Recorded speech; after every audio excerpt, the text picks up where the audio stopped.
আরো শক্ত করে জবাব দিবা। এর অর্থ হলো অর্জনিত। সেই কথাটি একজনকে ঠিক করে দেওয়ার পরে উনি বললেন, তাহলে তুমি কি বলবা? বলছে যে আমাকেও যখন প্রশ্ন করবে আমি বলবো এটাও কোরআনে আছে। এই কথা দুইজনে ঠিক করে রাখলো। এর মধ্যে দারোগা সাহেব চলে এসছে, তালা খুলছে, দুইজনকে বের করেছে, ওসির রুমে নিয়ে গেল, টেবিলের সামনে দুইজনকে দাঁড় করিয়েছে। এতক্ষণ পর্যন্ত আপনি করে কথা বলেছিল, কিন্তু এখন তুমি করে বলতেছে। মুন্সি এই পাশে, লেখো এখানে ওসি, এখানে দারোগা। দারোগা প্রশ্ন করছে, এই তোমার নাম কি? বলছে ওসি সজাগ হয়ে বলল, আরে বলি এমন নাম তো জীবনে শুনি নাই, না আছে বাংলায়, না আছে ইংরেজিতে, না আছে ফার্সিতে, না আছে উর্দু, এই ঠিকঠাক করে বলে তো। বলছে দারোগা ধমক দিয়ে বলছে, কি বলো, সঠিক বলো। আরো জোরে সরে বলছে, এটা বলার সাথে সাথে ওসি বলছে, ওনাকে বাদ দাও, ওনাকে জিজ্ঞেস করো, এই তোমার নাম কি? বলছে বলে কি ঠিক করে বলো। বলছে আরে সঠিকটা বলো। বলছে ওসি দাঁড়ায় গেছে, দারোগাকে খোঁচা মারছে, অন্য একটা রুমে নিয়ে গেছে। বলছে, এই দারোগা কিছু বুঝো? স্যার কিছুই তো বুঝি না। এই জন্যই তো দারোগা থাকছে, ওসি হইতে পারবো। যদি বুঝতা তাহলে ওসি হয়ে যেতা। যেই নাম বলছে, এই নাম কি কোনো মানুষের নাম? ওরা দুইজন তো জিন, এই নাম তো মানুষের না, জিনের নাম। ওরা যে থানা সুদ্ধা উড়ায় দেয় নাই এই পর্যন্ত, অনেকটাই তো রহম করছে। তাড়াতাড়ি মারছাও, গাড়িতে উঠাও, যেখান থেকে আসছো সেখানে পৌঁছায়। দারোগা খুব দুর্বল হয়ে গেছে, কাচুমচু করে বলছে, হুজুর আসেন আসেন আসেন, মাফ করে দেন, বুঝতে পারি না আপনার যে জিন। আসেন, আদর করে সোহাগ করে নিয়ে গাড়িতে উঠিয়েছে। নৌজওয়ান দেখে কয়েকজন কনস্টেবল নিয়েছে। ড্রাইভারকে বলছে, আস্তে আস্তে চালাও, হুজুরদের যাতে কোনো কষ্ট না হয়, যেখান থেকে এনেছি সেই জায়গায় যাও। চলে গেল সেই জঙ্গলে। ওখানে যেই দারোগা নেমে বলছে, হুজুর আসুন। দুই হুজুর আসছে, দুই হুজুরকে সুন্দর যত্ন করে নামিয়ে বলছে যে, হুজুর বুঝতে পারিনি, মাফ করে দিয়ে। অন্য জিনদেরকে জানাবে, যদি জিনেরা টের পায় তাহলে আমাদের থানা সূত্র উড়াই দিবে, চাকরি যাবে, না খেয়ে না। এমনটি বলার সাথে সাথে দুই হুজুর বললেন, ঠিক আছে ঠিক আছে। এ কথা বলার পরে এরা সব গাড়িতে উঠলো, বললো তাড়াতাড়ি গাড়ি চালাও। দুইজনে এখন বুকের মধ্যে মালিশ করতেছে আর বলতেছে, আলহামদুলিল্লাহ, কিছু বুদ্ধি ছিল কাজে লাগাইছে, এজন্য আল্লাহ পাক রহম করেছে। এই জায়গা গল্প করার জন্য বলিনি, তিনটি কথা বলার জন্য। এক নাম্বার হলো,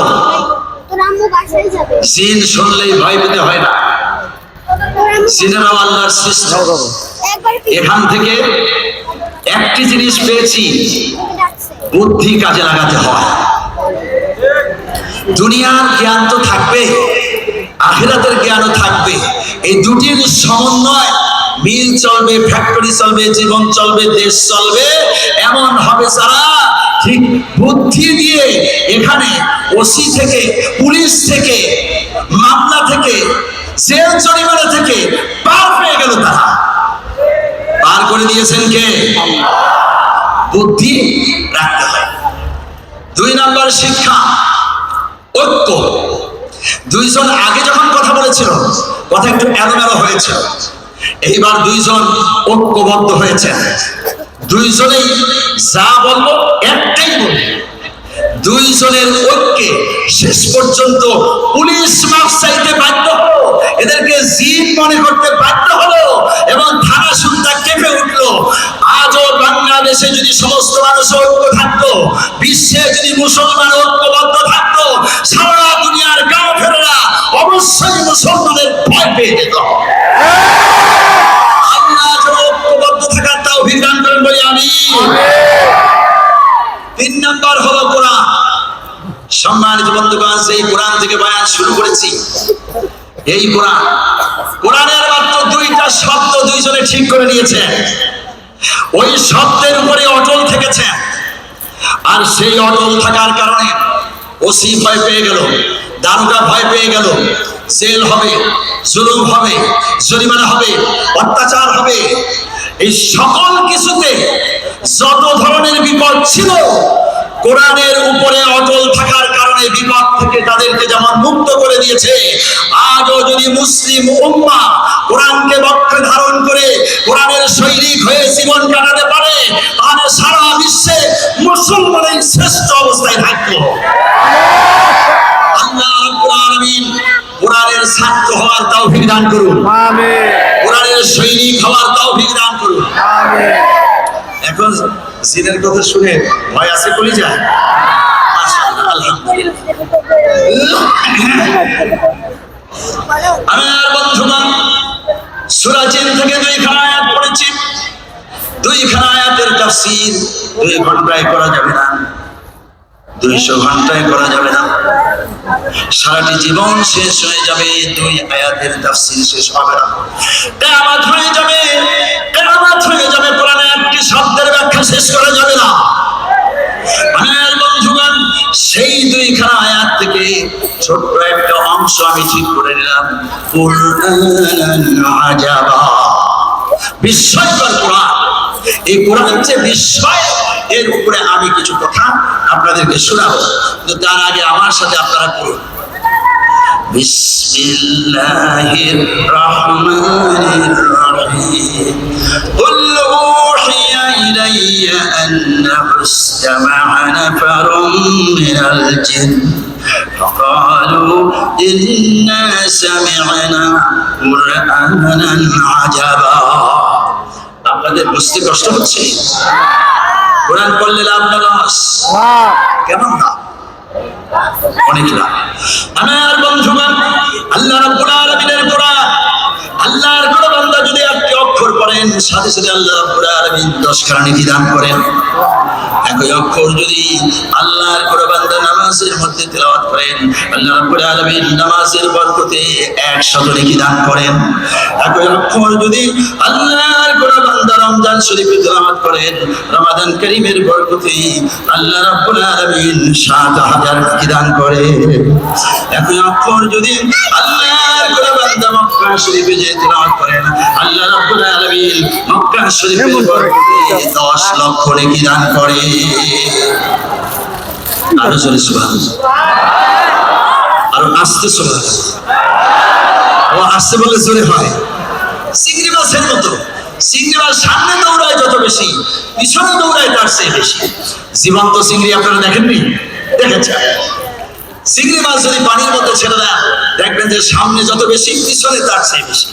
কিছু মানুষ আছে আল্লাহ মানে না, রাসূল মানে না, কোরআন মানে না, হাদিস মানে না, আলেমদেরকে পিটায়, মুফাসসিরদেরকে জেলখানায় ঢোকায় এবং তাফসীরের প্যান্ডেলে আগুন দেয়। নাস্তিক, মুরতাদ, এই মানুষগুলো ইসলামের পথে দৌড়ায় যত বেশি, ইসলামকে ধ্বংস করার জন্য দৌড়ায় তার চেয়ে বেশি। আল্লাহর পথে দৌড়ায় যত বেশি, শয়তানের পথে দৌড়ায় তার চেয়ে বেশি।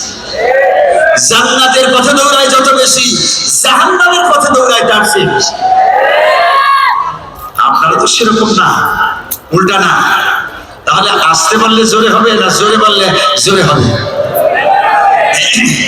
আমার বন্ধুগণ, আমার সাথে কোরআন তেলাওয়াত করুন। বিসমিল্লাহির রহমানির রহিম।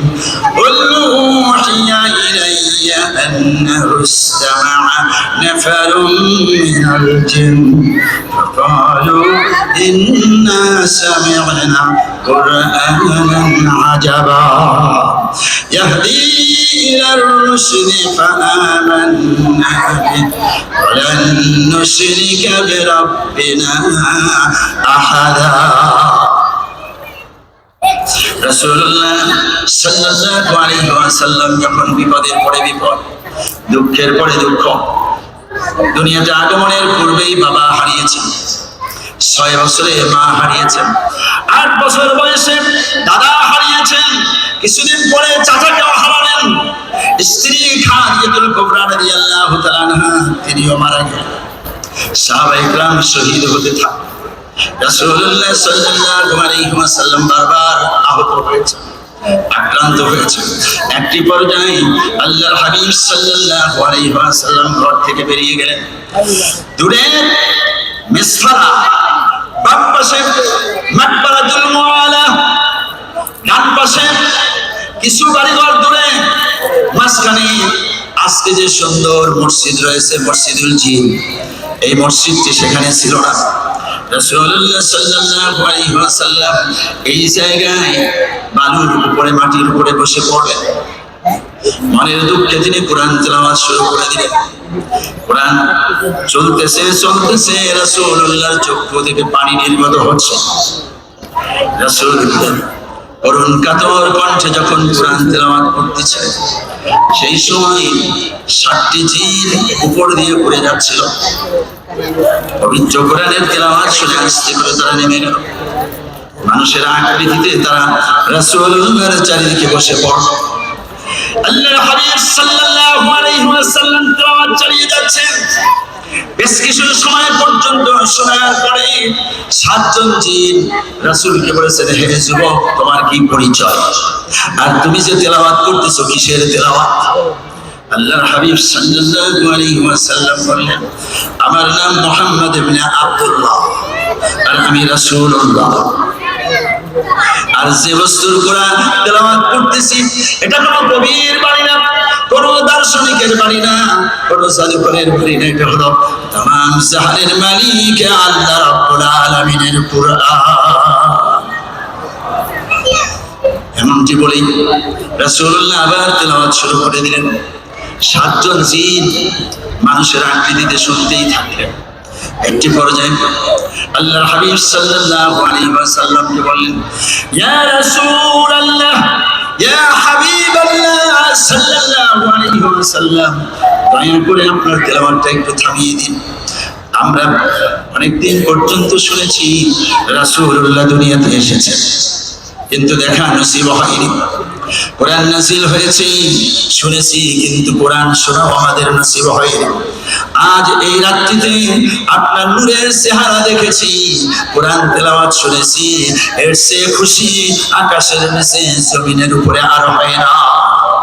ইয়া রাসূলুল্লাহ সাল্লাল্লাহু আলাইহি ওয়াসাল্লাম, এখন আমরা এক আল্লাহর উপর ঈমান গ্রহণ করে কালিমা পড়ে মুসলমান হতে চাই। আল্লাহর হাবিব সাল্লাল্লাহু আলাইহি ওয়াসাল্লাম বললেন, যদি তাই হয় আমার সাথে তোমরা পড়ে নাও, লা ইলাহা ইল্লাল্লাহু মুহাম্মাদুর রাসূলুল্লাহ, লা ইলাহা ইল্লাল্লাহ, লা ইলাহা ইল্লাল্লাহ, লা ইলাহা ইল্লাল্লাহ, لا إله إلا الله، لا إله إلا الله، لا إله إلا الله، لا إله إلا الله محمد رسول الله صلى الله عليه وسلم। 7 জন জিন ইসলাম কবুল করেছে। রাসূল খুশি না বেজার? খুশি। কেমন খুশি? আকাশের নিচে জমিনের উপরে সে খুশি আর হতে পারে না।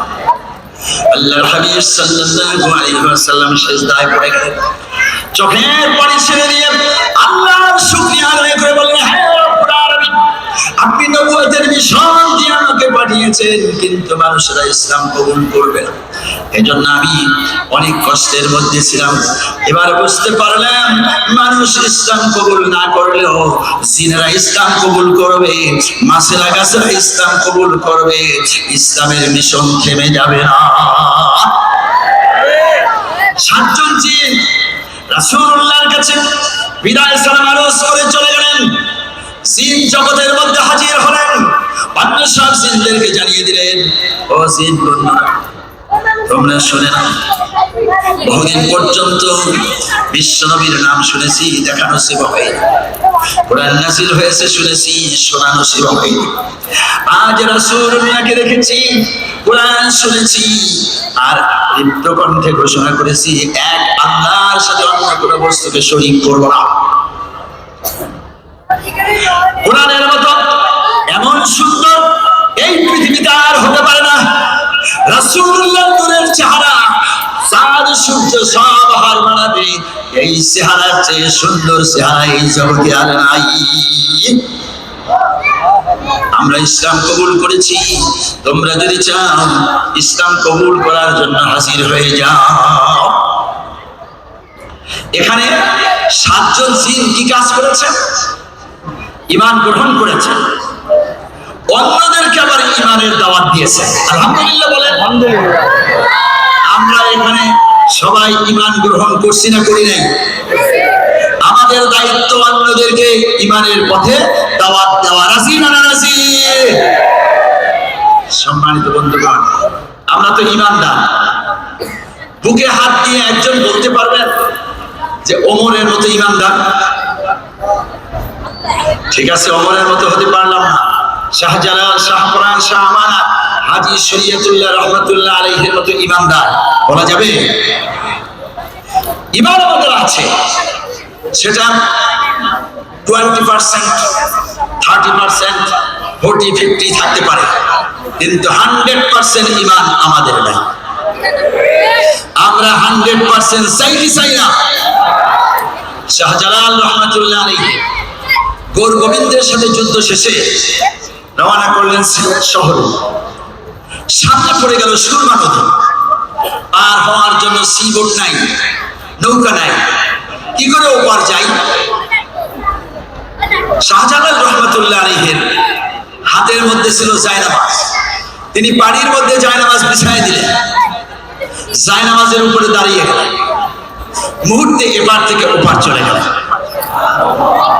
আপনি আর আমি চলেন তো ঈমানদার, আমরাও জায়নামাজটা যে পদ্মা নদীর উপরে বিছাই, তার উপরে দাঁড়াই, এপার থেকে ওপার যাই, যাওয়া যাবে তো? জায়নামাজ ডুবার আগে আমরা ডুববো। তারাও ঈমানদার, আমরাও ঈমানদার, পার্থক্য আছে কি নাই?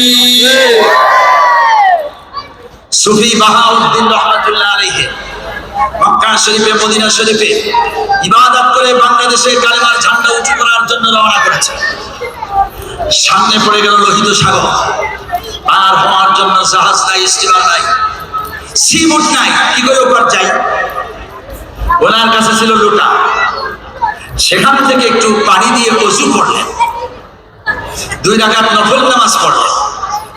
ডানে বামে যখন সালাম ফিরালেন, সাথে সাথে বিশাল বড় একটা বাঘ এসে তাকে সালাম জানালেন। সুফি সাহেব ভয় পেয়ে গেলেন।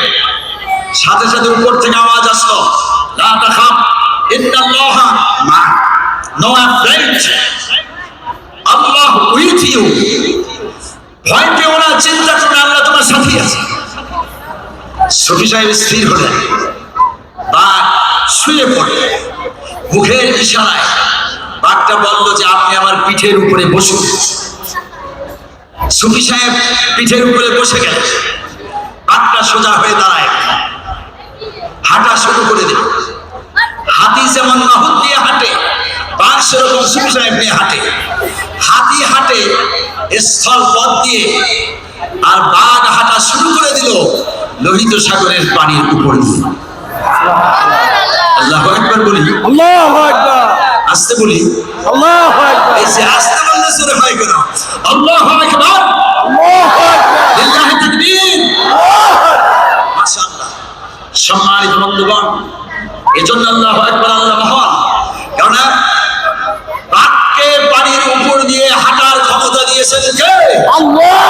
এই জমিনের মালিক কে? আকাশের মালিক কে? সূর্য নক্ষত্রের মালিক কে?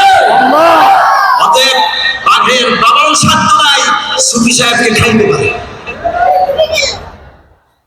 আমার বন্ধুগণ, লোহিত সাগর পার হয়ে গেল, পাহাড় জঙ্গল পার হয়ে গেল, সাগর মহাসাগর সব পেরিয়ে বাংলাদেশে দক্ষিণবঙ্গে একটি ছোট্ট চরের মধ্যে এসে আস্তে করে বাঘ শুয়ে পড়ল। যেভাবে প্রথম শুয়েছিল আবার জমিনের সাথে সেরকম মিশে গেল। এবার সুফি সাহেবকে মুখের ইশারায় বললেন, আপনি নেমে পড়ুন। আবার পুনরায় বিদায় সালাম আরজ করে চলে গেল। আমার বাবারা, আমার বন্ধুরা, সুফি সাহেব ৫,৫০০ কিলোমিটার দূরে বাঘের পিঠে চলে চলে চলে এসেছেন। আপনিও ইমানদার, আমরাও ইমানদার, সুফি সাহেব ইমানদার। চলুন না আমরা সুন্দর বলে যে বাঘের পিঠের মধ্যে বসি। বসা যাবে তো? সুন্দর বলেছে বাঘের পিঠে বসা লাগবে না। আপনি বনে ঢুকেছেন, বাঘ যদি টের পায় এক থাপ্পড় মারবে, জায়গায় শেষ করে কলিজা আর রক্ত খেয়ে ফেলবে। তাহলে ওনারাও ইমানদার, আমরাও ইমানদার। ইমানে ইমানে পার্থক্য আছে কি নাই? অতএব বন্ধুগণ, পাক্কা ইমানদার হতে হবে। সেই পাক্কা মুমিন হওয়ার জন্য কি লাগবে? এই আয়াতের তাফসীরে আল্লাহ রাব্বুল আলামিন কথা বলে দিয়েছেন। সূরা আনফালের 2 নম্বর 3 নম্বর আয়াত। আমার সাথে যারা পারবেন পড়বেন। বিসমিল্লাহির রহমানির রহিম। ইন্নামাল মুমিনুনা আল্লাযীনা ইযা যুকিরাল্লাহ وجلت قلوبهم وإذا تليت عليهم آياته زادتهم إيمانا وعلى ربهم يتوكلون الذين يقيمون الصلاة ومما رزقناهم ينفقون أولئك هم المؤمنون حقا لهم درجات عند ربهم ومغفرة ورزق كريم. الله أكبر. সূরা আনফাল 2 নম্বর এবং 3 নম্বর আয়াত পড়েছি। আমার বন্ধুগণ, এই জায়গার মধ্যে আল্লাহ রাব্বুল আলামিন ইমানদারদের পরিচয় তুলে ধরেন। ও পৃথিবীর মানুষেরা শুনে নাও, শুধু দাবি করলেই মুমিন হওয়া যাবে না। দাবি করে পীর সাহেব হওয়া যায়, দাবি করে চৌধুরী সাহেব হওয়া যায়, দাবি করে পীর সাহেব হওয়া যায়, কিন্তু দাবি করে কোনোদিন ইমানদার হওয়া যায় না।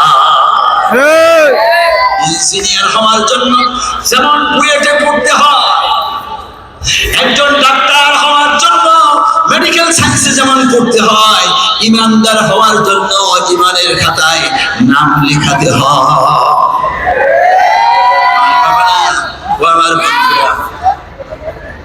আমার বন্ধুরা, হ্যালো হ্যালো বন্ধু, ওনাকে ধরেন, ওনাকে ধরেন। মারার জন্য না, ওনাকে কোরআন শোনাবার জন্য। বসেন বসেন। জি, মারার জন্য না, আদর করে বসেন। দেন কোরআন কি বাদ দিয়ে দিব? ওয়াজ বন্ধ করে দিব? উঠবেন কারা কারা? এখন যেহেতু উঠলেন না, উনি বসতে উঠতেছে, বসেন। এই উঠার জন্য একটা কথা বলে নেই, ওইখানকার জন্য কি ব্যাপারে বলছিলেন একটা কথা বলবো, ওই কথাটাও বলবো, এই কথাটাও বলবো, কথাগুলো শেষ করে।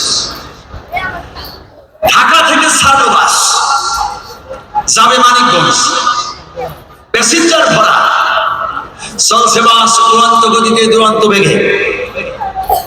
কোন একজন প্যাসেঞ্জারের যদি পেশাবের চাপ হয়, চলন্ত বাস থেকে যদি লাফ দেয়, পেশাব হবে তো? কি হবে? জায়গায় শেষ, স্পট ডেথ, জায়গায় মরে যাবে। ঠিক কিনা বলেন?